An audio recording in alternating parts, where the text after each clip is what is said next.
Well, let's talk about the newest stuff. The newest stuff is basically the internet and all the things that the internet has begat for broadcasters.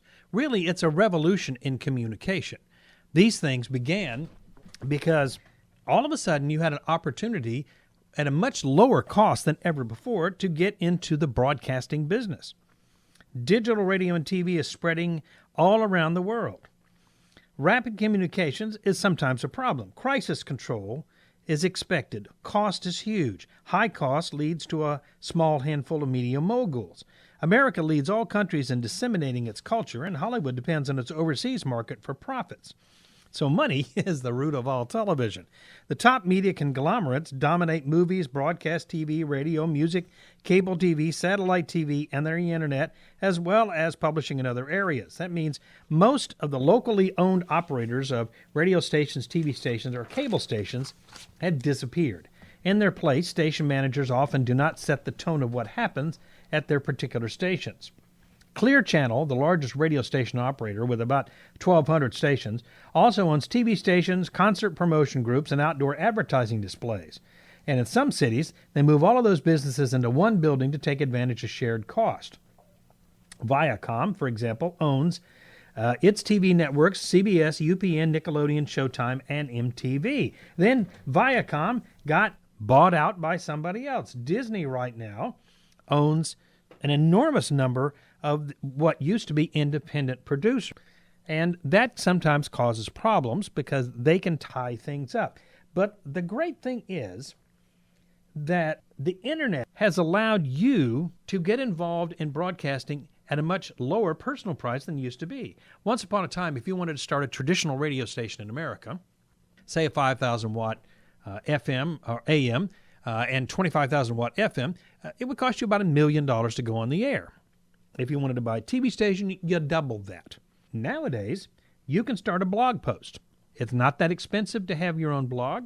It's not that expensive to have your own vlog. And with cell phones, you can do so many things that once required very elaborate equipment, no longer do so. Apps that you can download very cheaply can allow you to do editing on your cell phone and so forth. You don't even really have to have much of a studio at all. Now, if you want to go pretty nice, it's handy to have a little board and a dedicated computer and all that. But even if you did that, that much and a microphone and headset and all, you're talking about less than $2,000 in equipment. That's a lot cheaper than $1 million. You can do all kinds of things. There is a reporter down in Dothan, and if you're from the Wiregrass area, you know who I'm talking about, who started his own TV station essentially online. He went around with a video camera or a recording device, covered late night and overnight wrecks and tragedies that TV stations used to send their own crews out to get. But once so many TV stations were being bought by conglomerates, one of the first things they do to save money is cut back on personnel. Well, unfortunately, what you sacrifice for that is the people that can record things for you, i.e. news. This guy put the footage on his own website and sold advertising on his website. Then local TV stations began to be interested and see what he could do and started buying things from him, buying the footage from him. And so essentially he turned himself into a little news agency. Pretty great idea, pretty smart. You can do the very same kind of things. No matter where in the world you are, with just a little bit of startup capital, you can do this.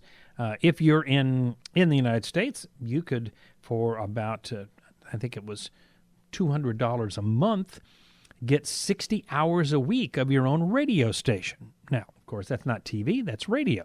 It's only talking, but it's also talking, you playing your favorite songs and so forth.